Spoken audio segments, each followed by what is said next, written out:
Faith వే TV ప్రేక్షకులకు ప్రభు పేరట వందనాలు తెలియజేస్తున్నాను. మరి ఈ వారము 2 ప్రత్యేకమైన సాక్ష్యాలను మనము వినబోతున్నాము. తెలంగాణ రాష్ట్రంలో భద్రాద్రి కొత్తగూడెం జిల్లాలో పరిచర్యను కొనసాగిస్తున్నటువంటి కల్వరి ప్రేమ మినిస్ట్రీస్ సంఘ స్థాపకులు, సంఘ కాపరి మరి బ్రదర్ తేజ గారు, సిస్టర్ బ్లెస్సీ తేజ గారు మన మధ్యలో ఉండడం చాలా సంతోషం. మరి వారిని అడిగి మరి అనేక విషయాలను, వారు ఎదుర్కొన్న సంఘటనలను, అనుభవాలను, సాక్ష్యాలను ఈ సమయంలో మన మధ్యలో పంచుకోవడానికి వారు సిద్ధంగా ఉన్నారు. Praise lord brother, praise lord sister. మీరు ఈరోజు ప్రేక్షకులతో మాతో ఈ విధంగా సమయాన్ని గడపడం మాకు చాలా సంతోషం. మరి మీ గురించి చాలా విషయాలను మేము విన్నాము. మొదటగా మీరు ఎక్కడ జన్మించారు, మీ తల్లిదండ్రులు, మీ బాల్యము, మీరు ఎక్కడ చదువుకున్నారు, కొన్ని విషయాలు మాతో పంచుకుంటారా? ముందుగా నాకు ఈ అవకాశం ఇచ్చిన ఫెయిత్ వే టీవీ యాజమాన్యంకి, అదేవిధంగా ఫెయిత్ వే టీవీ ప్రేక్షకులకి ప్రభు పేరిట వందనాలు తెలియజేస్తూ ఉన్నాను. నా పేరు తేజ. మాది ఒకప్పుడు ఖమ్మం జిల్లా, ఇప్పుడు భద్రాద్రి కొత్తగూడెం జిల్లా ఇల్లందు మండలం, ఒక మారుమూల ప్రాంతమైనటువంటి ఒడ్డుగూడెం గ్రామం. సో చాలా చిన్న పల్లెటూరు అది. ఆ పల్లెటూరులో నేను జన్మించడం జరిగింది. మా అమ్మ పేరు సుక్కమ్మ. మా అమ్మగారు నాకు 3 సంవత్సరాలప్పుడు చనిపోయారు సిస్టర్. సో మా నాన్నగారు మరొక వివాహం చేసుకోవడం జరిగింది. మరొక వివాహం చేసుకున్న తర్వాత వచ్చినటువంటి పిన్ని సో నన్ను ఇంట్లో నుంచి బయటికి వెళ్ళగొట్టడము, సో ఈ అబ్బాయి ఉంటే నేను ఉండను అని చెప్పడము, అలా జరుగుతున్నటువంటి తరుణంలో మరి మా బంధువుల దగ్గరికి వెళ్ళేవాడిని. తర్వాత వాళ్ళు ఒక రోజు పెట్టి, ఎవరైనా శాశ్వతంగా చూసుకోలేరు కదా. సో అటువంటి చిన్నతనంలో ఏం చేసేవాడిని అంటే ఆకలితో ఉండేవాడిని. బాగా ఆకలితో ఉన్నప్పుడు ఇంటింటికి వెళ్ళి అడుక్కొని తినేవాడిని అన్నమాట. పెట్టేవాళ్ళు తిట్టి వెళ్ళగొట్టేవారు. అలా ఎన్నో కష్టాలు పడి మరి పెరుగుతూ ఉండేవాడిని. ఆ విధంగా జీవనం కొనసాగిస్తున్నటువంటి తరుణంలో ఒక పాస్టర్ గారు నన్ను అనాథ శరణాలయంలో జాయిన్ చేశారు. మా గ్రామస్తులందరూ కలిసి ఆ పాస్టర్ గారికి చెప్పారు. ఏమని అంటే, ఈ అబ్బాయి పరిస్థితి బాగాలేదు, ఇంటింటికి వెళ్ళి అడుక్కొని తింటున్నాడు, కొంచెం దయతో వెళ్ళి ఏదైనా అనాథ శరణాలయం ఉంటే జాయిన్ చేయండి అని చెప్పినప్పుడు నన్ను అనాథ శరణాలయం కూడా గ్రామస్తులందరూ ఎందుకు కలిశారంటే, నా పరిస్థితి ఏంటో గ్రామస్తులకు తెలుసు. ఎక్కడైనా ఫంక్షన్ జరుగుతుందనుకోండి, ఫర్ ఎగ్జాంపుల్, అందరు అంటారు కదా, అరే తేజ వస్తున్నాడు, కొంచెం కూర్చోబెట్టండి రా తేజని. ఇప్పుడు నా గురించి తెలిసిన వాళ్ళు కూర్చోబెట్టి అన్నం పెడతారు. అదే బంధువులు కనుక వడ్డిస్తున్నారనుకోండి, వండిస్తే తేజ ఏంటో వాళ్ళకి తెలియదు కదా, అప్పుడు నడు, ఇక్కడి నుంచి నడు అని చెప్పి వెళ్ళగొట్టేవారు. అప్పుడు మా గ్రామస్తులు చూసే బాబుని రాని అని చెప్పేసి కూర్చోబెట్టి భోజనం పెట్టేవారు.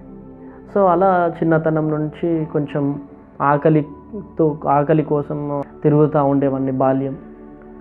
తర్వాత అనాథ శరణాలయంలో ఒక పాస్టర్ గారు జాయిన్ చేశారు. అది ఎక్కడ అంటే వరంగల్ జిల్లా స్టేషన్ గన్పూర్. సో ఆ స్టేషన్ గన్పూర్ ఆ అనాథ శరణాలయంలో నన్ను జాయిన్ చేశారు. వరంగల్ జిల్లా స్టేషన్ పాలకుర్తి రోడ్లో రైట్ సైడ్లో ఉంటుంది అనాథ శరణాలయం. సో ఆ అనాథ శరణాలయంలో నన్ను జాయిన్ చేశారు. అక్కడ ఆ అనాథ శరణాలయం ఎలా ఉండేదంటే, పెద్ద పెద్ద గోడలు ఉండేవి. బయట ఒక రోడ్డు కానీ ఒక ఆటో కానీ చూడాలంటే చాలా కష్టం. అలా చాలా స్ట్రగుల్ అయ్యేవాళ్ళం అనమాట. సో అనాథ శరణాలయంలో బైబుల్ కాలేజ్ అన్నయ్యలు ఉండేవాళ్ళు, ప్రార్థన చేసేవారు. అప్పుడు నేను అనేటుండి కదా, అరే మా దేవుడితో పెట్టుకుంటాడారా మీ యేసయ్య అని చెప్పి నేను వాళ్ళతో చెప్పేవాడిని అనమాట. మా దేవుడు ఒక దెబ్బ కొడితే మీ యేసయ్య ఎక్కడ పారిపోతాడు తెలుసా అని చెప్పేసి వాళ్ళతో అనేవాడిని. సో అటువంటి పరిస్థితులలో నా కోసం ఎవరు వచ్చేవాళ్ళు కాదు ఆ అనాథ శరణాలయానికి. మా ఫ్రెండ్స్ కోసం అమ్మమ్మలని చెప్పి, తాతయ్యలని చెప్పి అందరూ వచ్చేవాళ్ళు. సో నా దగ్గరికి రాగానే ఎవరు వచ్చేవాళ్ళు కాదు. అప్పుడు బాగా బాధపడేవాళ్ళు.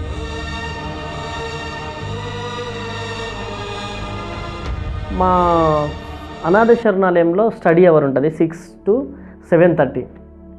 ఆ అనాథ శరణాలయంలో శరణాలయంలో ఉన్నటువంటి ఇంకొక నా ఫ్రెండ్ వాళ్ళ అమ్మమ్మలు వస్తే బిస్కెట్స్ చాక్లెట్స్ తీసుకొచ్చారు. అప్పుడు ఆ బాబు ఇలా జేబులో ప్యాకెట్లో ఇలా చాక్లెట్స్ బిస్కెట్స్ ఇలా పెట్టుకొని ఇలా నెమ్మదిగా తీసి ఇలా తినేవాడు. ఏంటిదబ్బా సౌండు అని చెప్పేసి సౌండ్ నేను వినేవాడిని. విన్నప్పుడు బాధపడేవాడిని. వాడు తింటా ఉండేవాడు, కన్నీరు గార్చేవాడిని. బాగా గుర్తుకొచ్చింది, ఎందుకు చనిపోయినవమ్మా నువ్వు,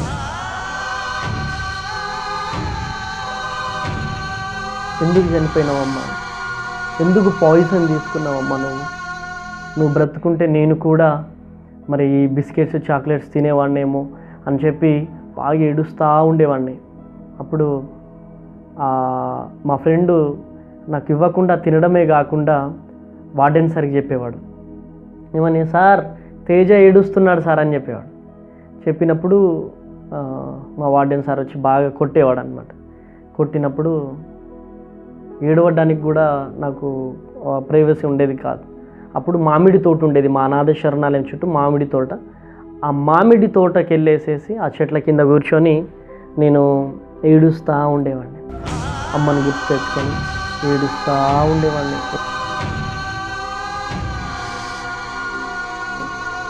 అక్కడ వీలైనప్పుడు అక్కడ ఏడ్చేవాడిని. తర్వాత స్నానానికి వెళ్ళినప్పుడు, బాత్రూమ్కి వెళ్ళినప్పుడు సో ఆ స్నానం చేసుకుంటూ ఏడుస్తూ ఉండేవాడిని.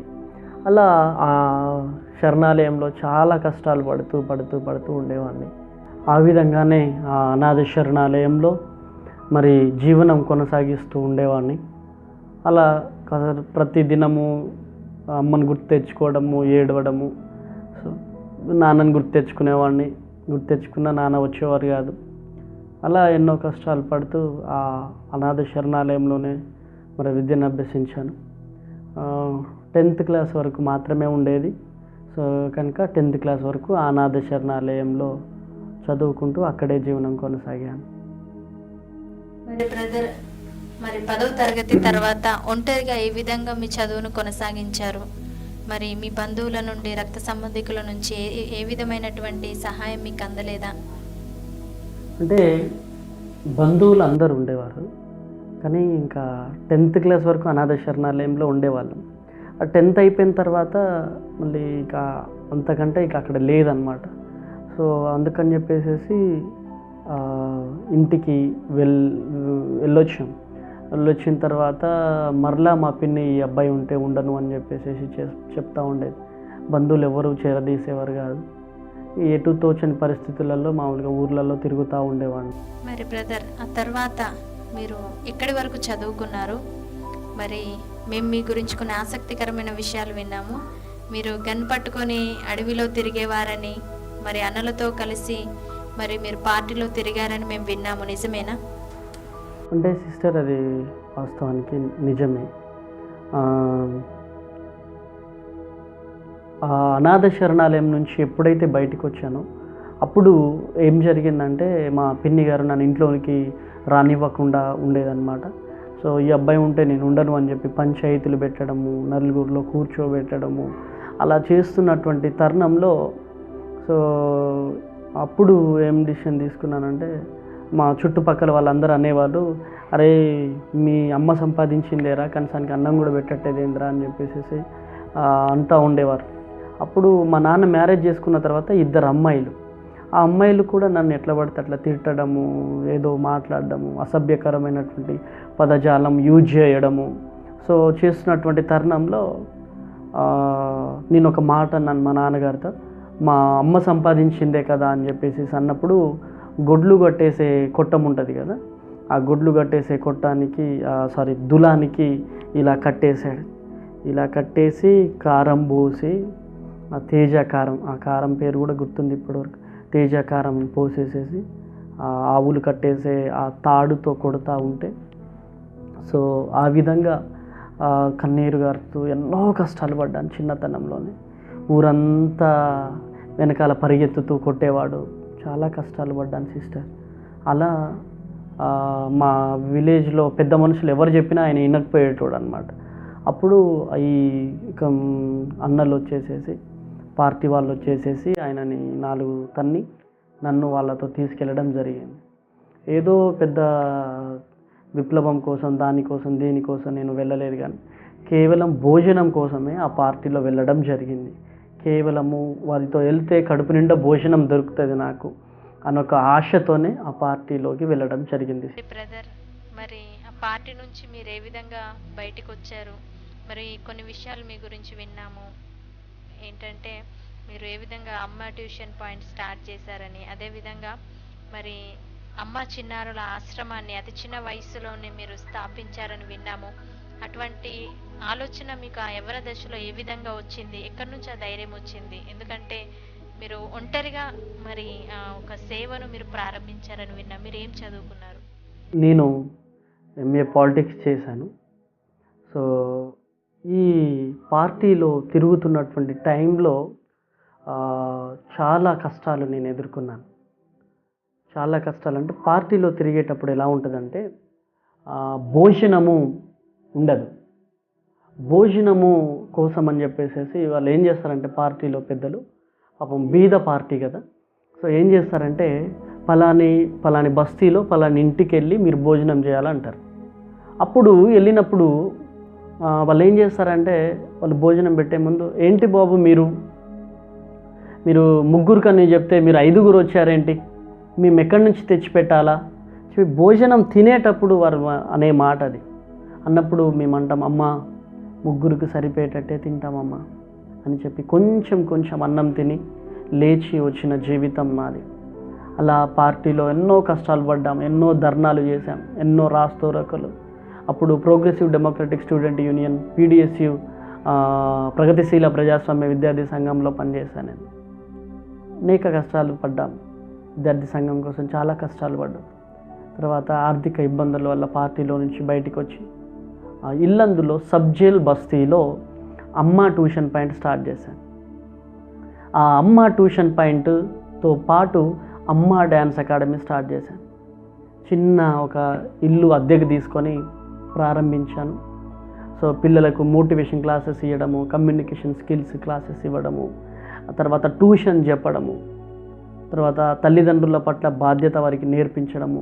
నాకు తల్లిదండ్రులు లేరు, నేను ఇన్ని కష్టాలు పడ్డాను, మీరు అట్లా పడొద్దని చెప్పేసి అంటే మన ట్యూషన్ పాయింట్కి రాగానే ఆ పిల్లలు చేంజ్ అవ్వడము, వాళ్ళ తల్లిదండ్రుల దగ్గర నుంచి మంచి స్పందన రావడము, ట్యూషన్కి వచ్చే పిల్లలు ఒక 70-80 మంది అయిపోవడము, చాలా హ్యాపీ అనిపించింది. కానీ ఫీజు తొందరగా ఇచ్చేవాళ్ళు కాదు కనుక రెంట్కి డబ్బులు ఉండకపోయేది, బియ్యం ఉండకపోయేది. బియ్యం అయిపోయినప్పుడు బాగా గుర్తు నాకు, మా సిస్టర్కి ఫోన్ చేశాను. ఫోన్ చేసినప్పుడు, అక్క మరి మీకు వరి పండుతాయి కదా అక్క, బియ్యం పండుతాయి కదా, ఏమైనా బియ్యం సాయం చేయగలుగుతారు అక్క, రూమ్లో ఉంటున్నా అంటే, ఏమో తేజ బావ ఏమంటారు అని చెప్పేసి అనేసారు. సో బాగా ఏడ్చాను అనమాట, ఎవరు సాయం చేసేవారు లేరని ఏడ్చాను. అప్పుడు బాగా గుర్తు, పాసిపోయిన అన్నం ఉందన్నమాట నైట్ది. అప్పుడు పక్కన షాప్ ఉంటే మామిడికాయ పచ్చడి తీసుకొని ఆ పచ్చడి లోపటేసుకొని మంచిగా ప్లేట్లో ముద్ద కలుపుకొని ఆ పాసిపోయిన అన్నంతో తిన్న జీవితం నాది. అలా ఎన్నో రాత్రులు ఎన్నో పగుళ్ళు అలా గడిపాను. ట్యూషన్కి వచ్చే పిల్లలు కూడా నన్ను చాలా బాగా చూసుకునేవారు. సార్ తిన్నరా మీరు అన్నం, అన్నయ్య తిన్నరా మీరు అన్నం అంటే, మీరు డల్గా ఉన్నారు మీరు తినలేదని వాళ్ళ ఇంటి దగ్గర నుంచి తీసుకొచ్చి మరి నాకు భోజనం పెట్టేవారు. అలా ఎన్నో కష్టాలు పడ్డాను నా జీవితంలో. డ్యాన్స్ అకాడమీ స్టార్ట్ చేశాను. డ్యాన్స్ నేర్పించేటప్పుడు మనం స్టామినాగా తిని ఉండాలి. లేకపోతే మామూలుగా డ్యాన్స్ చేసేటప్పుడు కడుపులో బాగా పెయిన్ వస్తుంది. ఒకసారి ఫుడ్ లేకుండా బాగా డ్యాన్స్ చేసేసరికి కడుపులో విపరీతమైనటువంటి నొప్పి వచ్చేసింది. చచ్చిపోతానేమో అనుకున్నాను. అంత భయంకరమైనటువంటి నొప్పి, ఆకలితో ఆ నొప్పి వచ్చేసింది. నొప్పి రాగా నేను అనుకున్నాను 24 గంటలు కడుపు నొప్పి అనుకున్నాను, కానీ లేదు, అది తినకపోవడం వల్ల ఆ నొప్పి రావడం జరిగింది. అలా అక్కడ ఉంటూ మరి డిగ్రీ కంప్లీట్ చేసి అంతా కష్టపడ్డాను. తర్వాత మంచిగా నేను ఒక స్థాయిలో ఉన్నా, అంటే నా కాళ్ళ మీద నేను నిలబడ్డాను. ఓకే, బట్ ఏం చేశానంటే నేను ఆ ట్యూషన్ పాయింట్ రన్ చేస్తూ అమ్మ పాటలు పాడేవాడిని. అమ్మ పాటలు అమ్మ పాటలు పాడుతూ పాడుతూ పాడుతూ ఉండేవాడిని. తర్వాత తెలంగాణ ప్రోగ్రాం చేసేవాడిని. అలా ధూమ్ధామ్ కార్యక్రమాలు తెలంగాణ ఉద్యమంలో పాటలు పాడుతూ ఉండేవాడిని. అలా కంటిన్యూ చేస్తూ నా జీవితం కొనసాగించేదన్నమాట, స్టూడెంట్ లైఫ్ అదంతా. బ్రదర్, అమ్మ చిన్నారుల ఆశ్రమం గురించి కొన్ని విషయాలు మాతో చెప్తారా? మరి ఏ విధంగా మీరు ప్రారంభించారు, మరి పునాది ఎలా పడింది, మరి ఏ ధైర్యంతో ఒంటరిగా ఉన్న మీరు మరి అమ్మ చిన్నారుల ఆశ్రమం స్థాపించాలనుకున్నారు? ఏ విధంగా మరి చిన్న పిల్లల్ని పోషించేవారు, మరి పిల్లల్ని ఏ విధంగా గ్యాదర్ చేసేవారు, కొన్ని విషయాలు చెప్తారా? అయితే ఇక్కడ ఒకటి గమనించాలి. అప్పుడు నా వయసు చాలా చిన్నది. బయ్యారము ఒకప్పుడు ఖమ్మం జిల్లా, ఇప్పుడు మహబూబాద్ జిల్లా అది. సో అక్కడ తెలంగాణ ధూమ్ధామ్ ప్రోగ్రాంలో పాట పాడి వస్తున్నాను. గంధంపల్లి అనే ఒక విలేజ్ దగ్గర నేను భయంకరమైనటువంటి ఒక యాక్సిడెంట్ అయింది నాకు. యాక్సిడెంట్ అయినప్పుడు ఆ యాక్సిడెంట్లో మరి చాలా తల పగిలిపోయింది, చెయ్యి ఇరిగిపోయింది. అక్కడ పనిచేస్తున్నటువంటి వాళ్ళు వచ్చి ఆ అంబులెన్స్కి కాల్ చేయగలిగారు, కానీ అంబులెన్స్ని పిలిపించగలిగారు, కానీ నాతో పాటు ఎవరు రాలేకపోయారు. సో అటువంటి పరిస్థితులలో ఎన్నో కష్టాలు పడుతూ, ఎన్నో ఇబ్బందులు పడుతూ, ఎన్నో ఒడిదొడుకులో ఉంటూ ఉండేవాడిని. అప్పుడు నా వెనకాల ఎవరు రాలేదు ఆ హాస్పిటల్కి. రానప్పుడు ఆ హాస్పిటల్లో స్వరాలు వినపడుతుంది, ఈ అబ్బాయితో ఎవరు లేరా అంటే లేరు. ఇమీడియట్లీగా ఖమ్మం తీసుకెళ్ళాలా, ఖమ్మం తీసుకెళ్తేనే బ్రతుకుతారని చెప్పేసి అన్నాడు. అప్పుడు ఖమ్మం తీసుకెళ్ళారు. ఖమ్మం తీసుకెళ్ళిన తర్వాత అక్కడ ఏం చేశారందో నా కోమాలోకి వెళ్ళిపోయినాను. నాలో నేను లేను, తల మొత్తం పగిలిపోయింది.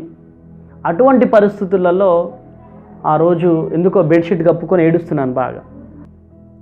అనాథ శరణాలయంలో ఉన్నప్పుడు ప్రార్థన చేసుకునేవాడిని, కానీ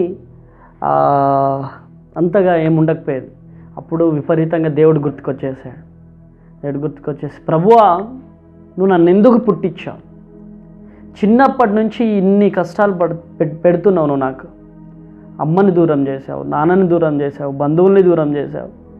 ఏంటి ప్రభువా, నాకెవ్వరు లేరా? అందరికి అందరు ఉన్నారు, నాకు లేరా అని చెప్పేసి బాగా ఆ రోజు కన్నీరు కాలుస్తూ ఏడుస్తూ ఉన్నప్పుడు ఒక నర్సమ్మ వచ్చారు. నర్సమ్మ వచ్చి, ఏ బాబు ఎవరు అని చెప్పేసి బెడ్షీట్ ఇలా తీసాను. తీసిన తర్వాత ఆ అమ్మ అంటున్నారు, ఎందుకు ఏడుస్తున్నావు నాన్న నువ్వు అంటే, అమ్మా నాకెవ్వరు లేరమ్మా, ఈ హాస్పిటల్లో ఒక అనాథగా ఉన్నానమ్మా. చిన్నప్పటి నుంచి క్రిస్టియన్ హాస్టల్లో పెరిగాను, కానీ ప్రార్థన నేర్చుకోలేకపోయానమ్మా చెప్పి చాలా బాధలో ఉన్నానమ్మా అని చెప్పినప్పుడు ఆ అమ్మ అన్నారు, నీలో గొప్ప దైవ సేవకుడు నాకు కనబడుతున్నాడు. నిన్ను దేవుడు అంతర్జాతీయ సువార్థికుడిగా లేపాలనుకుంటున్నాడు. నువ్వు అనేక మందికి తండ్రిగా నిన్ను నియమించాలని దేవుడు నిన్ను చిన్నప్పటి నుంచి ఎన్ని కష్టాలు పెట్టినాడు. నాన్న, దేవుడు నిన్ను పిలుస్తున్నాడు ఆయన సేవకి. ఆయన నిన్ను గొప్పగా వాడుకోవాలనుకుంటున్నాడు. ఎందుకో నిన్ను చూస్తుంటే దేవుడు ఎందుకో నువ్వు దేవుని ప్రణాళికలో ఉన్నావు అనిపిస్తుంది. నువ్వు ఆలోచించకు నాన్న, ప్రార్థన చేయి. ఈరోజు దేవుడు నీతో మాట్లాడతాడు. ఈరోజు మోకరించు, కన్నీరు కార్చు, నువ్వు ప్రార్థన చేయి. దేవుడు నీతో మాట్లాడే సమయంలో నువ్వు అడుగుపెట్టి ఉన్నావు అని చెప్పినప్పుడు ఆ అమ్మ చెప్పిన తర్వాత ఆ అమ్మ కోసం తీసుకొచ్చినటువంటి బాక్సులో అన్నము నాకు తినిపించడం జరిగింది. తినిపిస్తూ ఉంటే నిజంగా ఆ రోజు అమ్మ ప్రేమను నేను మొట్టమొదటిసారిగా పొందగలిగాను. తినిపించేసేసి వెళ్ళిపోయినారు. నెక్స్ట్ రోజు వెయిట్ చేశాను, ఆ అమ్మ రాలే. కానీ ఆ అమ్మ వెళ్ళిపోయారు, కానీ ఆ అమ్మ చెప్పినటువంటి మాట నా గుండెలో బ్రతికే ఉంది. ఆ మాటని పట్టుకొని మోకరించి ప్రార్థన చేశాను. నా పక్కన బెడ్ వాళ్ళందరూ పడుకొని ఉన్నారు, నేను నిలువు మోకాలు వేశాను. మోకరించి ప్రార్థన చేస్తున్నప్పుడు నా ప్రియ కుమారుడా తేజ, ఎవరు ఎవరు ఎవరు అని చూశాను. నా ప్రియ కుమారుడా తేజ, ప్రభువా ప్రభువా. అప్పుడు దేవుడు నన్ను కొత్తగూడెం వెళ్ళమన్నాడు. కొత్తగూడెంలో ఎవరున్నారు ప్రభువా? కొత్తగూడెం నేను ఏం చేయాలా? ఏ బంధువులు ఉన్నారు, ఏ రక్త సంబంధికులు ఉన్నారు, ఏ స్నేహితులు ఉన్నారు? ఎవ్వరు లేరు కదా అక్కడ. అంటే దేవుని ప్రేరేపణ, దేవుడు నాతో మాట్లాడుతున్నాడు. నేను లేకుండా నువ్వు అనేక విధాలుగా పార్టీలు వెంబడి తిరిగినావు, అనేక కష్టాలు పడ్డావు, అనేక గ్రామాలు తిరిగావు, ఎక్కడెక్కడో తిరిగినావు. కానీ నేను నీతో పాటు కొత్తగూడెం రాబోతున్నాను, నువ్వు అడుగు పెట్టమన్నాడు. ఆ మాటని పట్టుకొని హాస్పిటల్ నుంచి డైరెక్ట్ కొత్తగూడెం వచ్చి ఒక చిన్న రెంట్కి తీసుకున్నాను ఇల్లు. నువ్వు అనేక మంది అనాథ పిల్లల కోసం బ్రతకాలా, అనేక మంది నీలాంటి ఆర్ఫన్స్ కోసం నువ్వు బ్రతకాలా అని చెప్పి దేవుడు నాతో మాట్లాడినప్పుడు నేను అనాథ శరణాలయం పెట్టడం ఏంటి, నాకెవరున్నారు వెనకాల అనుకున్నాను. కానీ పరిశుద్ధాత్మశక్తి వెనకాల ఉండి నడిపించింది. చిన్న రెంటుకున్నటువంటి ఆ రూమ్లో మోకరించి ప్రార్థన చేసేవాడిని. ప్రభువా నాకు నీవే దిక్కు, అందరు నన్ను వదిలేశారు, నేను ఒంటరిని అయిపోయినాను ప్రభువా, నీవు గనక నన్ను లేవనెత్తితే నీకోసం బ్రతుకుతా అని చెప్పేసి ప్రార్థన చేయడం స్టార్ట్ చేసినాను. అలా చిన్న రూమ్ రెంట్కి తీసుకొని ఒక్కొక్క పిల్లోని రోడ్ల మీద తిరిగిన వారిని, రైల్వే స్టేషన్లో ఉన్నవారిని ఒక్కొక్కరిని తీసుకొచ్చి మరి అనాథ శరణాలయంలో జాయిన్ చేశాను. అనాథ శరణాలయం పెట్టినప్పుడు అందరు అన్నారు, రేయ్ అనాథ శరణాలయం పెట్టాలంటే లక్షల రూపాయలు కావాలా, అనుభవం కావాలా, ఆస్తులు కావాలన్నారు. నీ వల్ల కాదు అన్నారు. కానీ పరిశుద్ధాత్మ దేవుడు నన్ను నిలబెట్టినాడు. హల్లెలూయా, హల్లెలూయా. నిజంగా ఎంత హ్యాపీగా అంటే నిజంగా చాలా సంతోషంగా ఈరోజు ఈ ఫేత్ వే ఛానల్ వారు ఇచ్చినటువంటి సమయం ద్వారా ఈరోజు నా సాక్ష్యాన్ని పంచుకుంటున్నాను. శరణాలయం పెట్టాం, కానీ ఎవరు వచ్చి హెల్ప్ చేసేవాళ్ళు. మోకరించి ప్రార్థన చేయగానే ప్రభువా నాకు రైస్ కావాలని, కానీ రైస్ అక్కడ ఉండేటి. ప్రభువా పప్పు కావాలి ప్రభువా అంటే పప్పు అక్కడ ఉండేది. కారం కావాలి, పిల్లలకు బట్టలు కావాలి, బుక్స్ కావాలి అంటే అక్కడ ఉండేది. ఆయన పోషించుకుంటూ వచ్చినాడు. తర్వాత సంబంధాలు వస్తున్నాయి. ఎక్కడ ఆ సంబంధాలు వస్తుంటే ప్రార్థన చేసి, ప్రభువా నీ చిత్తంలో ఉన్నటువంటి అమ్మాయి కావాలి, నువ్వు మాట్లాడే దేవుడవయ్యా, నాకు కోసము సంబంధం చూడడానికి నాకెవరు లేరు కనుక నా భార్యగా వచ్చే అమ్మాయిని మీరే సెలెక్ట్ చేయాలా, నాకు సాటి అయిన సహకారిని మీరే సెలెక్ట్ చేయాలా. ఆ అమ్మాయితో మీరు మాట్లాడండి నేరుగా. మీరు నోరుండి మాట్లాడలేని దేవుడు కాదు, మీరు చెవులుండి వినలేని దేవుడు కాదు, మీరు మాట్లాడే దేవుడు కనుక ఆ అమ్మాయితో మీరే మాట్లాడండి, ఆ అమ్మాయిని దర్శించండి. నాలాంటి సేవ గుణాలు ఉండాలి ప్రభువా, ప్లీజ్ ప్రభువా, నీ చిత్తంలో ఉండే అమ్మాయి కావాలి అని చెప్పి ప్రార్థన చేసినప్పుడు దేవుడు నేరుగా నాతో మాట్లాడినాడు. ఏమని అంటే, ఓ నా ప్రియ కుమారుడా తేజ, బ్లెస్సీ నా ప్రియ కుమార్తె, తనను నేను నీ కొరకు కనియున్నాను అని చెప్పి దేవుడు మాట్లాడినాడు. బ్లెస్సీ ఎవరు నాకు తెలియదు, అమ్మాయి ఫేస్ ఎలా ఉంటుందో తెలియదు. ఆమేన్.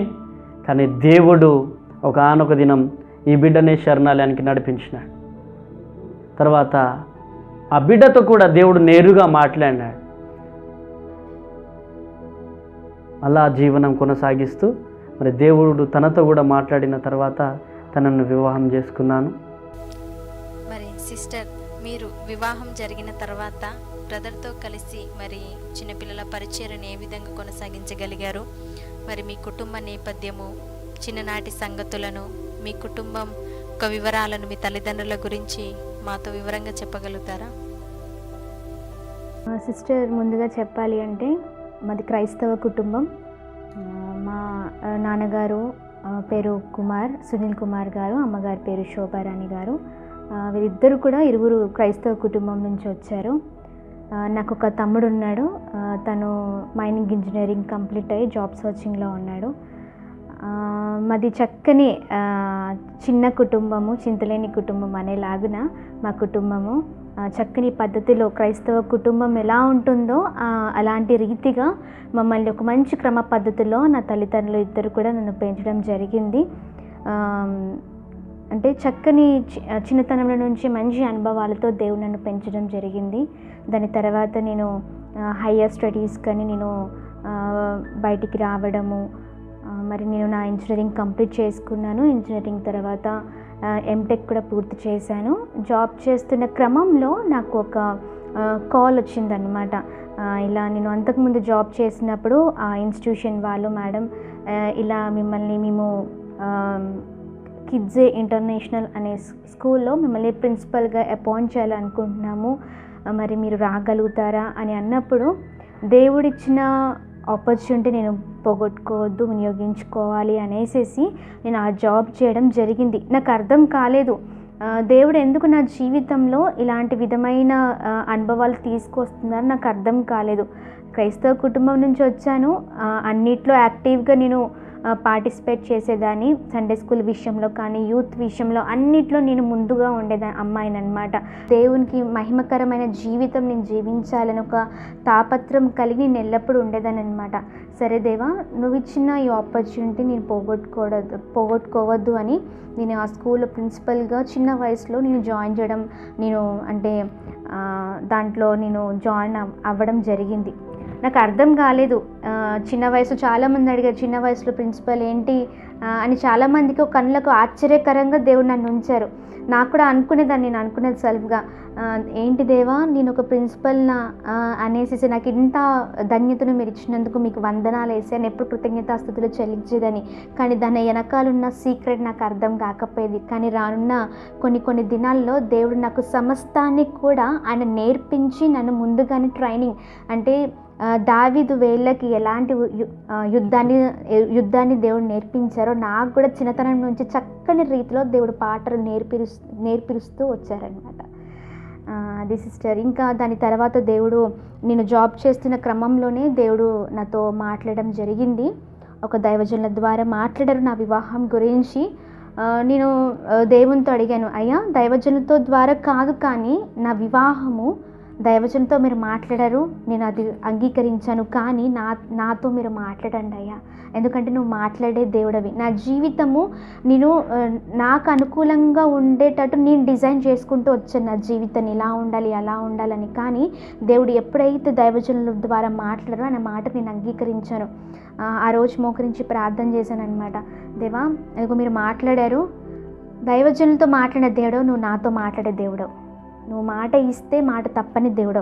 ఈ రోజున ఆయనతో మాట్లాడినది, ఆయన ద్వారా మాట్లాడిన దేవుడు నాతో కూడా మాట్లాడయ్యా. నేను మోకరించి ప్రార్థన చేస్తున్నప్పుడు అద్భుత రీతిలో నా కుమారి నీ అవసరత అక్కడ ఉందని దేవుడు మాట్లాడారు. అది నిజంగా నేను అది ఆ క్షణాలు నేను మర్చిపోలేను అనమాట. మోకరించి ప్రార్థన చేస్తున్నప్పుడు అనేకమైన సంగతులను, జరగబోయే సంగతులను దేవుడు బయలుపరిచి ఉన్నారనమాట.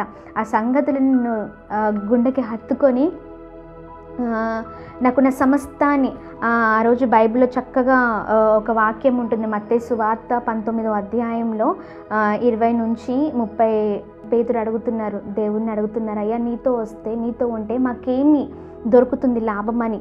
ఆ రోజు నేను మోకరించి ప్రార్థన చేస్తున్నప్పుడు ఆ వాక్యాన్ని దేవుడు నాతో చూపించి నిజంగా నా హృదయాన్ని దేవుడు అనేక విషయాలు బయలుపరిచారు సిస్టర్. నిజంగా ఆ రోజున నేను అనుకున్నాను, దేవా నువ్వు తప్ప నాకెవరు వద్దయ్యా అని నేను అనుకున్నాను. ఆ రోజున ఆ క్షణము దేవుడు మాటకి నా జీవితాన్ని అంతటినీ కూడా, నాకున్న సమస్తాన్ని, నా తల్లిని, నా తండ్రిని, ఇంకా ఉన్న సమస్త నా ఉద్యోగాన్ని, కానీ నాకు ఇష్టమైన ప్రతి ఒక్క దాన్ని కూడా నేను వదిలిపెట్టి దేవుని మాటకై నేను నిజంగా పరిచర్యకు వచ్చేసానమాట. ఎవరు ఏమనుకున్నా పర్లేదయ్యా, నీ మాట గొప్పది, నువ్వు గొప్ప దేవుడవయ్యా, నేను బయటికి రావడం జరిగింది సిస్టర్. దాని తర్వాత ఇంకా గొప్ప రీతిలో మమ్మల్ని దేవుడు ప్రతి ఒక్కటి కూడా ముందుగానే బయలుపరుస్తూ మాట్లాడుతూ మమ్మల్ని నడిపించారు. మరి సిస్టర్, మీరు ఒక ఉన్నత కుటుంబంలో పుట్టి, మరి ఒక మంచి కుటుంబంలో అంటే నిజంగా చెప్పాలంటే ఒక హైఫై లైఫ్ వదిలిపెట్టి, మరి బ్రదర్ గారితో ఒక చిన్నపిల్లల పరిచర్య, అది చాలా మేము తెలుసుకున్నాము. చిన్న రేకుల షెడ్డులో మరి 30 మంది పిల్లలని చూడడం అంటే చిన్న వయసులో అది చాలా కష్టం. ముఖ్యంగా తండ్రి పాత్ర కంటే తల్లి పాత్ర చాలా ఎక్కువగా ఉంటుంది. మీరు చిన్నపిల్లల పట్ల ఆ 30 మందిని జాబ్ చేస్తూ మరి వాళ్ళను పోషణ చూసుకునేవారని, వాళ్ళ బాధ్యతలన్నీ స్వీకరించారని తెలిసింది. మరి ఇది ఏ విధంగా మీరు కొనసాగించేవారు? అంత ధైర్యం కానీ అంత బలమైన ప్రేరేపణ మీకు ఏ విధంగా కలిగింది? ఒకటే సిస్టర్, బోల్డ్గా దేవుడి మీద ఆధారపడ్డా. మేము ఒకటే నమ్ముతాం. ఏమని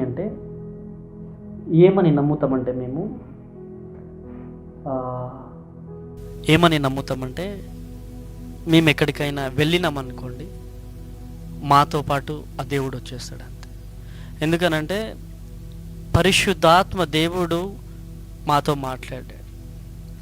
మాట్లాడిన దేవుడు మాట తప్పే దేవుడు కాదు. కనుక ఎన్నో శ్రమలు వచ్చినాయి. ఒకసారి రేకులు పగిలిపోయినాయి. సిస్టర్ అంటే మ్యారేజ్ అయిన తర్వాత ఒక 10 రోజులకి చిన్నపిల్లలతో ఇందాక మీరు అడిగారు కదా, చిన్నపిల్లలతో మీరు ఎలా ఉండగలిగారు ఏంటి అనేసి. నిజంగా ఎన్ని అనుభవాలు అంటే ఆ అనుభవాల నుంచి మేము పాఠాలు నేర్చుకున్నాం. మ్యారేజ్ అయిన 10 రోజుల తర్వాత విపరీతమైన గాలి దుమారంతో కూడిన వర్షం.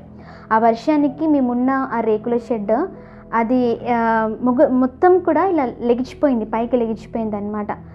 ఆ సిచ్యువేషన్ ఎలా అంటే మేము అరచినా ఎవరు కూడా వచ్చే ఇది అక్కడ లేదు. ఎందుకంటే రేకులు మొత్తం పలిగిపోయినాయి, గాలి వర్షం, అందరు సిచ్యువేషన్ బయట కూడా అలానే ఉంది. కానీ అందరికన్నా ఘోరమైన సిచ్యువేషన్ మాది.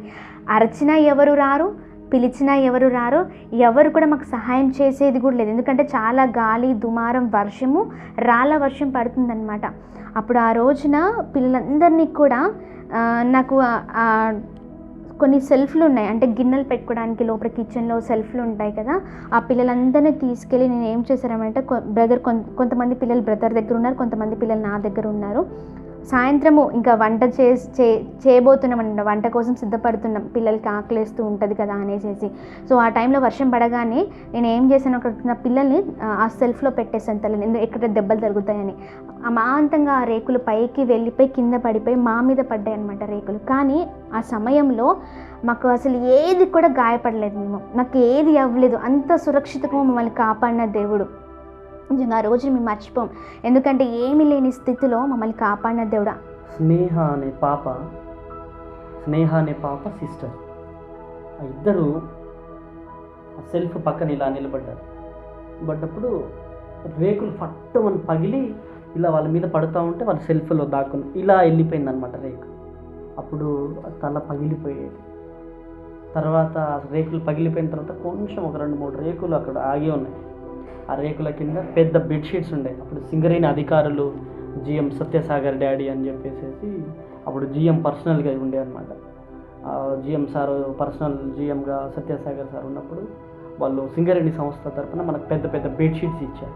ఆ బెడ్షీట్ సిస్టర్ అటువైపు పట్టుకోవడం, నేను ఇంటివైపు ఇలా పట్టుకొని పిల్లలందరి మధ్యలో ఏసయ్యా ఏసయ్యా ఏసయ్యా ఏసయ్యా అని పిల్లలు ఏడుస్తూ ఉన్నారు. వర్షంలో తడుచుకుంటూ ఏడుస్తూ ఉంటే ఒకటే ప్రార్థన చేసినాం, ప్రభువా నువ్వు నమ్మదగిన దేవుడవి తండ్రి, మేమంటే ఎంతో కష్టపడతాం కానీ పిల్లలు కష్టపడలేరు ప్రభు అని చెప్పి ఏడ్చుకుంటూ ప్రార్థన చేసినప్పుడు వర్షం ఆగిపోయింది సిస్టర్. వర్షం ఆగిపోయిన తర్వాత బియ్యము పప్పు గిప్పు అంతా తడిచిపోయింది. ఎక్కడైనా రెంట్కి తీసుకుందామంటే మాకు డబ్బులు లేవు, ఏం చేయాలి ప్రభు అని చెప్పేసి ప్రార్థన చేసినప్పుడు చిన్న రేకుల షెడ్లో బియ్యం మొత్తం తడిచిపోయి నల్లగా అయిపోయినాయి. ఆ నల్లగా అయిపోయినటువంటి బియ్యంతోనే అన్నం వండి తినేవాళ్ళం. సో అలా తర్వాత ఎండాకాలం స్టార్ట్ అయిపోయింది, సమ్మర్ స్టార్ట్ అయినప్పుడు సిస్టర్ ఉన్నత కుటుంబంలో పుట్టినటువంటి సిస్టర్. సో అటువంటి స్థితిలలో మరి తను ఫ్యాన్ లేకుండా ఉండలేదు. అప్పుడు నోట్లో పొక్కులు అయినాయి. నోట్లో పొక్కులు, వేడి పొక్కులు అంటారు కదా, ఆ వేడి పొక్కులు అయినప్పుడు చూపించడానికి కూడా డబ్బులు లేవు నా దగ్గర. అప్పుడు చిన్న హాస్పిటల్కి వెళ్ళి చిన్న మెడిసిన్స్ తీసుకొచ్చేవాడిని. అలా చాలా స్ట్రగుల్ అయింది. తను చాలా కష్టాలు పడ్డది. నేనంటే వేరు, నేను చిన్నప్పటి నుంచి కష్టాలు పడి ఉన్నాను. కానీ తను దేవుని మాటని పట్టుకొని సమస్తాన్ని వదిలిపెట్టి వచ్చేసింది. కేవలం ఎందుకంటే దేవుని కోసం, దేవుడిచ్చినటువంటి పిల్లల కోసం.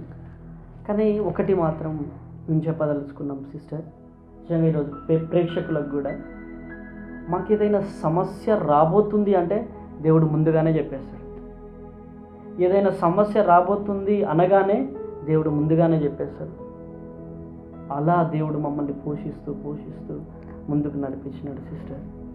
ఇంకా ఇంకొక విషయం ఏంటి అంటే సిస్టర్, చాలామంది అనుకున్నారు యవ్వన దశలో ఉన్నారు కదా, ఈ లోకానుసారమైన జీవితానికి వాళ్ళు అంటే జీవితంలోనే వాళ్ళు ఉన్నారేమో, అంటే అందరూ లాగానే యవనస్తులేమో తప్పు నిర్ణయం తీసుకున్నారేమో, లేకపోతే తప్పుగా వాళ్ళు అంటే ఏదో లేకపోతే తప్పు డెసిషన్ తీసుకొని వాళ్ళు ఈ నిర్ణయం తీసుకున్నారేమో అని వాళ్ళు అన్నారు. చాలామంది తిట్టారు, చాలామంది దూషించారు, చాలామంది అనరాని మాటలు అన్నారు. ఆ సమయంలో చాలా బాధేసింది. ఆ మాటలు విన్నప్పుడు చాలా బాధేసేది అనమాట. అయ్యా, నీ మాట కోసం నేను వదిలిపెట్టి సమస్తాన్ని వదిలిపెట్టి మేము నీ మాట కోసం లోబడిన బిడ్డలం కదా, ఇదిగో ఈ మాటలన్నీ వింటున్నామయ్యా, నీ చేతులకు అప్పగిస్తున్నాం, వీరందరినీ క్షమించండి అని మేము ప్రార్థన చేసేవాళ్ళం అనమాట. ఈరోజు వాళ్ళకి తెలియక అంటున్నారేమో కానయ్యా, ఎందుకని ఒకనొక రోజున మీరు బయలుపరచండి అని మేము ప్రార్థన చేసేవాళ్ళం. మేము ఏ విధంగా ప్రార్థన చేసేవారేమో ఆ విధంగా దేవుడు మా జీవితం సమస్తాన్ని జరిగిస్తూ వచ్చారు సిస్టర్. ఎంత గొప్ప విషయం అంటే చాలామంది తెలియక ఎన్నో మాటలు మాట్లాడిన వాళ్ళు ఎప్పుడైతే క్యాంపస్లో అడుగు పెట్టి ఏదో సందర్భానికి వచ్చారో, ఏదో సందర్భానికి రావడం, అట్లా దేవుడు అట్లాంటి సిచ్యువేషన్స్ తీసుకొచ్చేవారు అనమాట. అలాంటి సందర్భానికి వచ్చి దేవుడు టైం ఇచ్చేవారు వాళ్ళకి.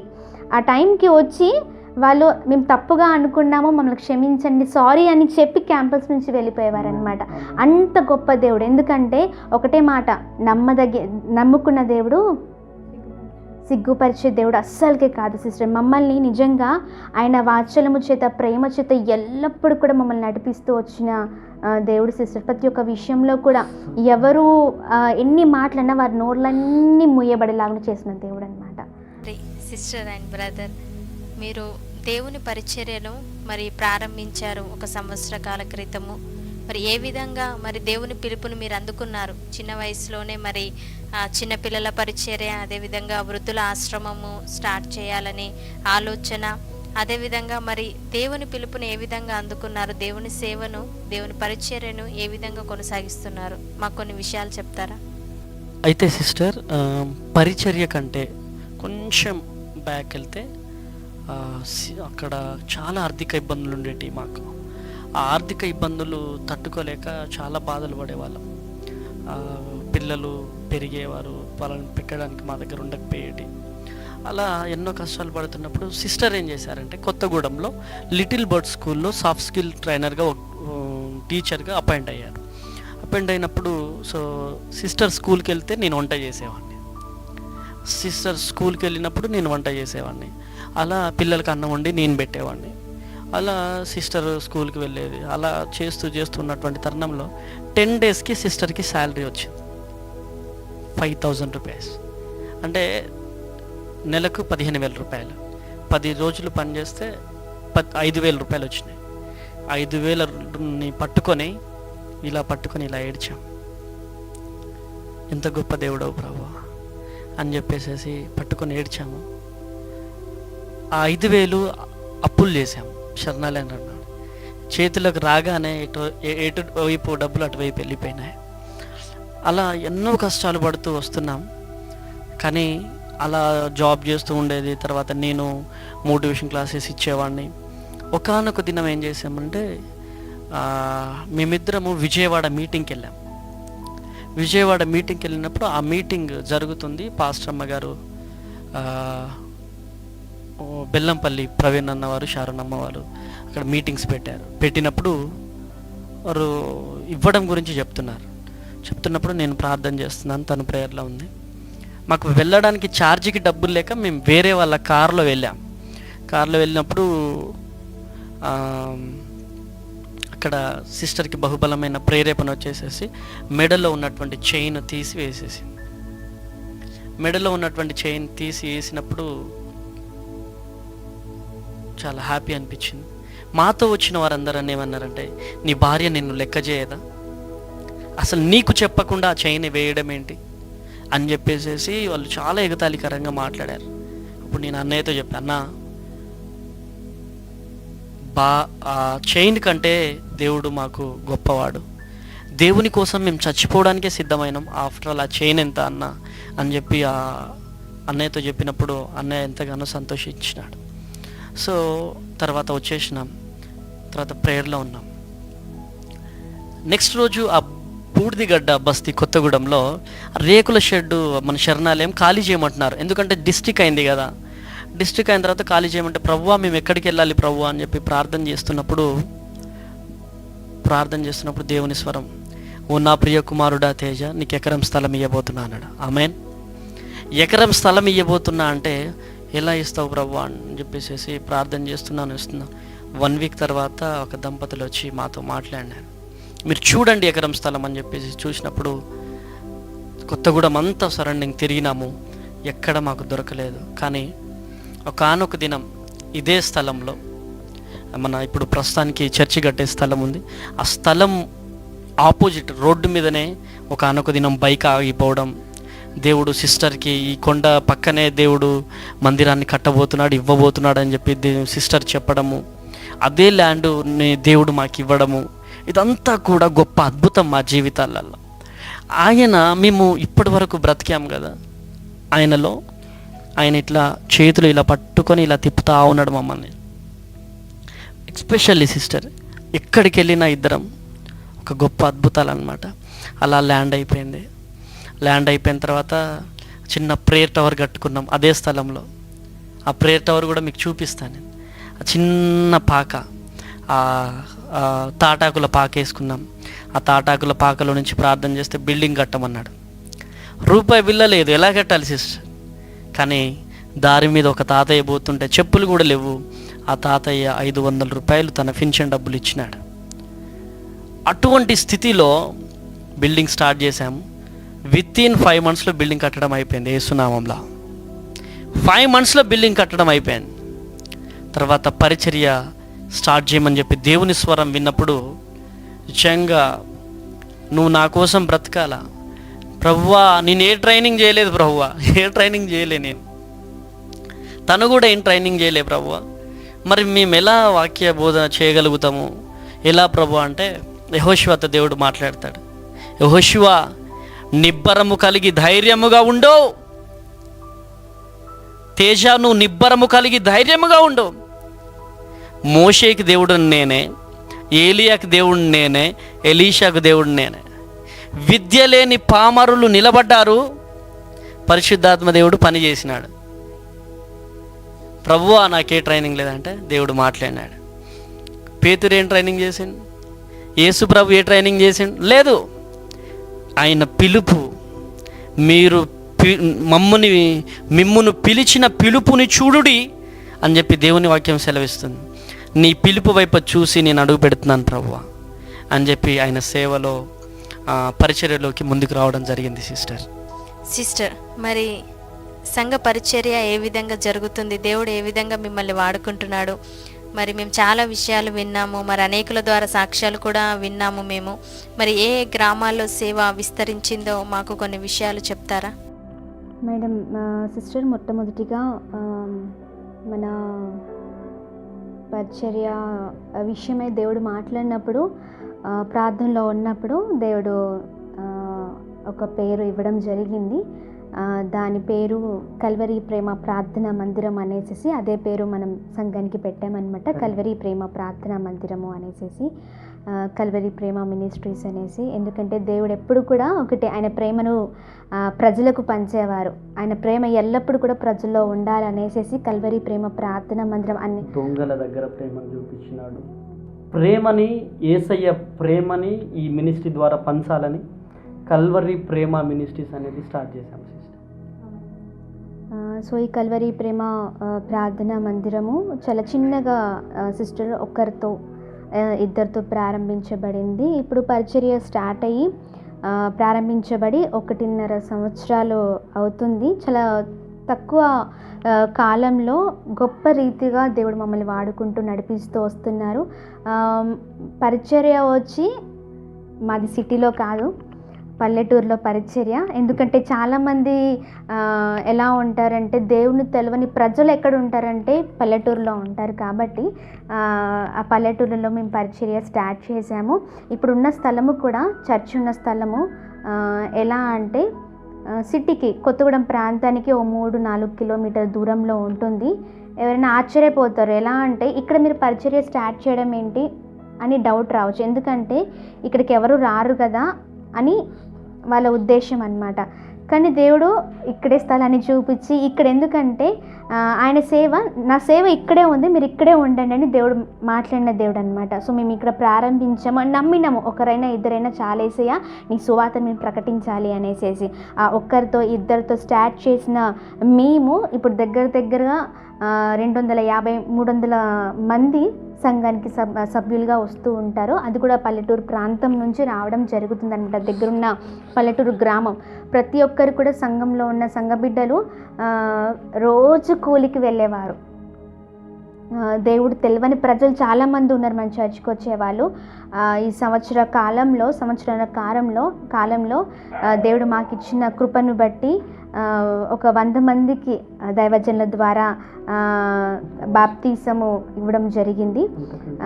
అంతకంటే ముందు దైవజనులు ప్రతి అంటే వీక్లో అంటే 7 రోజులలో లాస్ట్ 3 రోజులు ఉపవాస ప్రార్థన ఉంటారు సిస్టర్. అంటే శుక్రవారం, శనివారం, ఆదివారం. సో ఆ శుక్రవారం, శనివారం, ఆదివార ప్రార్థనలే మాకు చాలా బలాన్ని ఇచ్చి మమ్మల్ని నడిపిస్తూ వస్తున్నాయన్నమాట. 2018 జనవరిలో 21 రోజుల ఉపవాస ప్రార్థన చాలా గొప్ప రీతిలో ఇక్కడ జరిగింది సిస్టర్. 21 రోజుల ఉపవాస ప్రార్థనలో అనేకమైన సంగతులు దేవుడు బయలుపరుస్తూ, అనేక మందిని దేవుడు స్వస్థపరుస్తూ, విడుదల పరుస్తూ నిజంగా గొప్ప రీతిలో దేవుడు వాడుకోవడం జరిగింది. ఒక్కటే రోజులో దగ్గర ఒక 60 మందికి బాప్తీసాలు ఇచ్చాం సిస్టర్. అంటే ఉపవాస ప్రార్థన కంప్లీట్ అయిన తర్వాత దైవజనులు 21 రోజుల ఉపవాస ప్రార్థన అయిపోయిన తర్వాత 60 మందికి బాప్తీసం ఇవ్వడం జరిగింది. గొప్ప విషయం ఏంటి అంటే ఆ 60 మంది కూడా అన్యులు. గొప్ప రీతిలో అన్యుల మధ్యలో దేవుడు వాడుకుంటున్నారు, క్రిస్టియన్ మధ్యలో కాదు. నిజంగా అన్యుల మధ్యలో దేవుడు వాడుకుంటూ నిజంగా గొప్ప కార్యాలు చేస్తూ వస్తున్నారు సిస్టర్. అలా పరిచర్య సాగుతూ ఇప్పటి వరకు వచ్చింది. దీన్ని బట్టి దేవునికి మహిమ ఘనత కలుగును గాక. ఈ పరిచర్య స్టార్ట్ చేసినటువంటి కొత్తలో మమ్మల్ని ఇద్దరిని చంపాలని ఒక మాంత్రికుడు వచ్చినాడు ఇక్కడికి.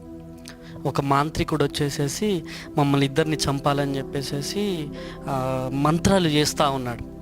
మంత్రాలు చేస్తున్నప్పుడు దేవుడు నాతో మాట్లాడుతున్నాడు, నానా నిన్ను చంపడానికి ఒక వ్యక్తి వచ్చినాడు, వాడిని గద్దించు అని చెప్పి దేవుని స్వరం నన్ను ప్రేరేపిస్తుంది అన్నమాట. నన్ను ప్రేరేపించినప్పుడు, రే మాంత్రికుడా, నీ కుండలు ఈరోజు పగిలిపోబోతున్న యేసు నామంలో, నువ్వు వచ్చినావు ఇక్కడికి, నువ్వు ఈ రాత్రి ఇక్కడ మేము ప్రార్థన చేస్తుంటే అక్కడ నీ కుండలు పగిలిపోవును గాక అని ప్రార్థన చేస్తుంటే మంటలు మండినాయి సిస్టర్. మంటలు మండి ఇక్కడ ఉన్నటువంటి ఆ మాంత్రికుడు వామ్మో వాయు అని చెప్పి పరిగెత్తుకుంటూ వెళ్ళిపోయి తన కుండలను తనే పగలగొట్టుకున్నాడు. గ్రామం అంతా ఈ సాక్ష్యం తెలుసు. ఎందుకంటే మా ఇద్దరిది ఒకటే, పిలిచిన దేవుడు నమ్మదగిన దేవుడు. పిలిచిన దేవుడు రోడ్డు మీద వదిలిపెట్టే దేవుడు కాదు. ఆయన సజీవుడు. మాట ఇచ్చిన దేవుడు మాట తప్పే దేవుడు కాదు. మాట ఇచ్చేదొకటి, చేసేదొకటి కాదు. ఆయన ఏదైతే చెప్తాడో అది చేస్తాడు దేవుడు. ఆయన నా యేసయ్య. ఆయనను పట్టుకొని మేము వెళ్తాం. ఒకటే సిస్టర్, ఈ పరిచర్యలో మేము ఎవరింటికి వెళ్ళినా మేమిద్దరం అస్సలు వెళ్ళాం. మాతో పాటు ఆయన వచ్చేస్తాడు అంతే. ఏ ఇంట్లో అడుగు పెడతామో ఆ ఇంట్లోకి పరిశుద్ధాత్మ దేవుడు లిటరల్లీగా దిగుతాడు అంతే. ఇంకా అప్పుడు దయ్యపు శక్తులు, మాంత్రిక శక్తులు, వాటి పునాదులు వేర్లతో సహా పెళ్ళగింపడం జరుగుతుంది. ఆయన ఇచ్చినటువంటి బలమే, ఆయన ఇచ్చినటువంటి శక్తే దేవుడు మమ్మల్ని ఈ స్థితికి తీసుకురావడానికి గల కారణం సిస్టర్. మరి సిస్టర్, అదేవిధంగా మరి కొన్ని సాక్ష్యాలను మేము వినడం జరిగింది. మరి ఒక యవ్వనస్తుడు క్యాన్సర్ లాస్ట్ స్టేజ్ నుండి బయటికి రావడము, ఆ సాక్ష్యాన్ని మేమందరం వినడం జరిగింది. మరి ఇటువంటి సాక్ష్యాలు మీ పరిచర్యలో ఎన్నో జరుగుతున్నాయి, దేవుడు జరిగిస్తున్నాడు. నిజంగా ఇటు కార్యములు బలం వల్ల శక్తి వల్ల కాదు కానీ ఆత్మ వల్లే జరుగుతాయని దేవుని లేఖనం ద్వారా మనం చూస్తున్నాం. ఆ విధంగా దేవుడు మీకు తోడుగా ఉండి జరిగిస్తున్నాడు. అదేవిధంగా మరి 40 మంది యవ్వనస్తులు మరి వాలంటీర్స్గా ఉండి మరి సంఘ పరిచర్యలో బలంగా వాడబడుతున్నారు. మరి ఇది ఏ విధంగా సాధ్యమవుతుంది, మరి దేవుడు ఏ విధంగా మీ పరిచర్యలో ముందుకు తీసుకెళ్తున్నాడు, కొన్ని విషయాలు మాతో పంచుకుంటారా? మేము నమ్మేది ఒకటే, కార్యం చేసేది దేవాది దేవుడు. మేము ఒకరించి ప్రార్థన చేస్తున్నప్పుడు ఆయన స్వస్థపరుస్తాడు. నిజంగా గొప్ప విషయం ఏంటి అంటే, ఒక తమ్ముడు ఉన్నాడు, తనకి 4th స్టేజ్ క్యాన్సర్ అనేది 4 రకాలుగా ఉంటాయి. అంటే స్టేజ్ 1, స్టేజ్ 2, స్టేజ్ 3, స్టేజ్ 4. తను ఎలాంటి స్థితిలో ఉన్నాడంటే ఇంకా కొన్ని రోజుల్లో ఆ సహోదరుడు చనిపోవాలి. యాక్చువల్గా డాక్టర్స్ కూడా చెప్పారు ఇది లాస్ట్ స్టేజ్లో ఉన్నాడు, సీరియస్ కండిషన్లో ఉన్నాడు అనేసి. ఆయన ట్రీట్మెంట్ జరుగుతూనే ఉంది. వాళ్ళు ఈ పరిచర్య గురించి తెలుసుకొని ఇక్కడికి రావడం జరిగింది. వచ్చిన రోజు దైవజనులతో మాట్లాడారనమాట. దైవజనులు ఉపవాస ప్రార్థనలో ఉన్నారు. ఆ రోజున వారి విషయం చెప్పారనమాట. మేము సో పలానా చోటు నుంచి మేము వచ్చాము, పాస్టర్ గారు మా గురించి ప్రార్థన చేయండి, డాక్టర్స్ ఇలా అంటున్నారు. ఇంకా వాళ్ళు పక్కాని షూరిటీగా ఏమి ఇవ్వట్లేదు, ఎందుకంటే 4th స్టేజ్కి వచ్చేసింది క్యాన్సర్ అంటే. దైవజనులు ప్రార్థన చేసి ఒకటే చెప్పారు, 4th స్టేజ్ క్యాన్సర్ని నార్మల్ రిపోర్ట్స్లోకి తీసుకురాబోతున్నారు దేవుడు అనేసి. ఆ రోజున నిజంగా మాట్లాడింది దేవుడు. ఆ మాటని పట్టుకొని, ఒక్కటే మాటని పట్టుకొని ఇంకా వారు వెళ్ళిపోయారు. ఆ మాటను పట్టుకొని మేము ప్రార్థన చేసాం, కన్నీటితో ప్రార్థన చేస్తూ, అయ్యా ఇదిగోండి తను నీ కుమారుడు అని సంఘ బిడ్డలతో అందరూ కలిసి ఉపవాస ప్రార్థన చేశాం సిస్టర్. అద్భుతకరంగా నిజంగా డాక్టర్స్ రిపోర్ట్స్ని తారుమారే చేసే దేవుడు. డాక్టర్ల కన్నా పరమ వైద్యుడు అంటారు కదా, అది నిజంగా 100% డాక్టర్ల కన్నా పరమ వైద్యుడు. నిజంగా మళ్ళీ ఒకసారి లాస్ట్ టెస్ట్కి వెళ్ళినప్పుడు ఉపవాస ప్రార్థనలో మేము కంటిన్యూషన్లోనే ఉన్నాము. మాకు ఫోన్ కాల్ వచ్చింది. ఏమని అంటే 4th స్టేజ్లో ఉన్న క్యాన్సర్ దేవుడు ఏం చేస్తుంటే నార్మల్గా తీసుకొచ్చాడు అనేసి. అది గొప్ప సాక్ష్యము, సంఘమంతా బలపడిన సాక్ష్యం సిస్టర్. ఎందుకంటే 4th స్టేజ్ క్యాన్సర్ అంటే ఇంకా చనిపోవడమే. ఇంకా దానికి మళ్ళీ తిరిగి బ్యాక్ స్టేజెస్ అనేది డిక్రీజ్ అవ్వకుండా రావన్నమాట. ఇంకా అది చాలా ఘోరమైన దానికి స్థితికి వచ్చేసింది, ఇంకా చనిపోవడం. కానీ ఆ డెడ్ స్టేజ్లో ఉన్న తమ్ముడిని దేవుడు ఏం చేశాడంటే నార్మల్లోకి తీసుకొచ్చాడు. మేము ప్రార్థన చేసాం. ఆ 4th స్టేజ్కి వచ్చిన అతను ఏం జరిగిందంటే, తన ఒంటి మీద ఉన్న, ఈ శరీరం మీద ఉన్న ప్రతి ఒక్క వెంట్రుక, ఈ ఐబ్రో కానివ్వండి, హెయిర్ కానివ్వండి, మీసం కానీ ఏది ఉన్న తన మీద ఏ చిన్న వెంట్రుకున్నా ఆ వెంట్రుక మొత్తం ఊడిపోయింది. ఆ ఫాస్టింగ్ ప్రేయర్లో కూర్చొని ఏడుస్తున్నాయా, ఎదిగో తను లాస్ అయిన ప్రతి ఒక్కటి కూడా యేసు నామంలో వచ్చును గాక అని ప్రార్థన చేశాం. ఇప్పుడు తమ్ముడు ఏం చేస్తుంటారు సిస్టర్, నార్మల్ స్టేజ్కి వచ్చాడు, గొప్ప రీతిలో సాక్షికరంగా ఉన్నాడు. అదే విధంగా చక్కగా తన భార్య, తన కుటుంబంతో కలిసి చక్కగా తను దేవుని పరిచయలో వాడబడుతూ, అలాగనే తను ఆటో డ్రైవింగ్ చేసుకుంటూ తనకు తిరిగిపోయాయి ఏవైతే వెంట్రుకలు వెళ్ళిపోయాయో తన శరీరం నుంచి ప్రతి ఇంకా సుందరంగా అందంగా తయారాడనమాట. గొప్ప విషయం. అలా దేవుడు తనని బలపరిచాడు. అలాగనే సంఘంలో ఆ సాక్ష్యం అలా స్థిరపరుస్తూ బలపరుస్తూ అనేకులకు ఒక ఆత్మీయ బలంగా సాక్ష్యం మారింది సిస్టర్. ఇంకా మీరు అన్నట్టు చాలామంది యవనస్తులు సంఘంలో పరిచర్య చేస్తున్నారు. నేను చెప్పాను ఇందాకనే, అందరూ కూడా హిందూ బ్యాక్గ్రౌండ్ నుంచి వచ్చిన వారు, జనం నుంచి వచ్చిన వారు, చాలా ఘోరమైన పరిస్థితుల నుంచి బయటపడ్డ యవనస్తులు సిస్టర్. చాలామంది తాగుతూ తిరుగుతూ రోడ్ల మీద అమ్మాయిల కోసము వ్యసనానికి బానిస్తున్న వాళ్ళు చాలామంది ఉన్నారనమాట. చెప్పాలంటే చాలామంది తాగి సమాధం మధ్యలో పడుకున్న వాళ్ళు కూడా ఉన్నారు. అలాంటి యవనస్తులు కూడా ఉన్నారు. కానీ దేవుని వాక్యముతో, ప్రార్థనతో, మోకాల అనుభవంతో మేము ఇప్పటి వరకు ఈ సంఘాన్ని తీసుకొని నడిపిస్తూ వస్తున్నాం సిస్టర్. అలా అనేక మంది యవనస్తులు బలపడుతూ సేవలో కొనసాగుతున్నారు. దేవునికి మహిమ కలుగును గాక. మరి బ్రదర్ జీవితంలో కానీ మీ జీవితంలో కానీ అనేక సంఘటనలు, అనేక అనుభవాల ద్వారా దేవుడు అనేక విషయాలు నేర్పిస్తూ తన పరిచర్య కోసం మిమ్మల్ని సిద్ధపరిచాడు. జగత్తు పునాది వేయబడక ముందే క్రీస్తులో మిమ్మల్ని ఏర్పరచుకున్నాడు. దేవునికి మాత్రం మహిమ కలుగును గాక. ఫెయిత్ వే టీవీ చూస్తున్నటువంటి ప్రతి ఒక్క యవనస్తురాలికి నేను ఈరోజు ఒకటే చెప్పదలుచుకున్నాను. ప్లీజ్ ఒకటి ఆలోచించండి చెల్లి, తమ్ముళ్ళు. ఎక్కడో మారుమూల ప్రాంతంలో ఒక అనాథగా ఉన్నటువంటి నన్ను దేవుడి స్థితిలో ఉంచినాడు. నిన్ను, నీ స్నేహితులు, నీ బంధువులు, నీ కన్న తల్లిదండ్రులు ఎవరైనా కానీ నిన్ను అరే నువ్వు ఎందుకు పనికిరావురా అని చెప్పేసి అంటున్నారేమో. కానీ ఒకటి మాత్రం చెప్తున్నా నాన్న, అనాథనైన నన్ను ఈ స్థితిలో ఉంచిన దేవుడు నిన్ను కూడా ఒక స్థితిలో ఉంచబోతున్నాడు. నీవు దేవుని మాట వైపు విను, దేవుని మందిరానికి వెళ్ళు.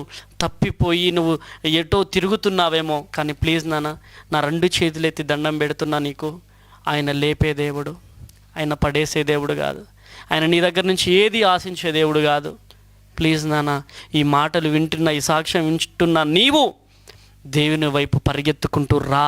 సమయం వృధా చేయకుండా పరిగెత్తుకుంటూ రా.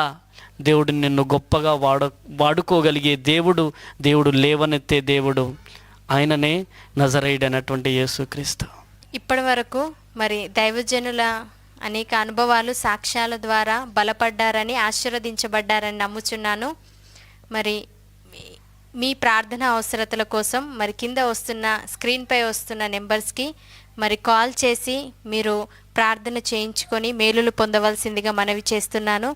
మరి ఈ సమయాన్ని దైవజనులకు అప్పజెప్దాం. వారు ప్రార్థిస్తుండగా మనందరం ఏకీభవిద్దాం. స్తోత్రం ప్రభువా, స్తోత్రం స్తోత్రం స్తోత్రం యేసయ్యా. గొప్ప దేవుడవు నాయన, ప్రేమ కలిగిన తండ్రి, కృప కలిగిన యేసయ్యా, నమ్మదగిన దేవుడవయ్యా. ఈ సాక్ష్యం వింటున్న ప్రతి ఒక్క చెల్లి, తమ్ముడు హృదయం కరిగిపోవునుగాక. యేసు నామములో అనేక మంది యవనస్తులు బలపడుదురుగాక, అనేక జీవితాలు కట్టబడునుగాక, అనేక మంది తాగుబోతులు, వ్యభిచారులు మారు మనసు పొందుదురుగాక. యేసు నామంలో ప్రతి ఒక్కరు రక్షణలోకి వచ్చుదురుగాక. తండ్రి, అద్భుత రీతిలో కార్యము జరిగించండి. ఈ అవకాశం కల్పించండి. ఫేత్ వే టీవీని దీవించండి, వారి యాజమాన్యాన్ని దీవించండి, వారి డైరెక్టర్ని దీవించండి, వారి ఉద్యోగుల్ని దీవించండి, ఆశీర్వదించండి. స్నానం తండ్రి, నీకే మహిమ, ఘనత, ప్రభావములు పొందమని యేసు నామంలో ప్రార్థిస్తున్నాను తండ్రి. Amen, amen, amen.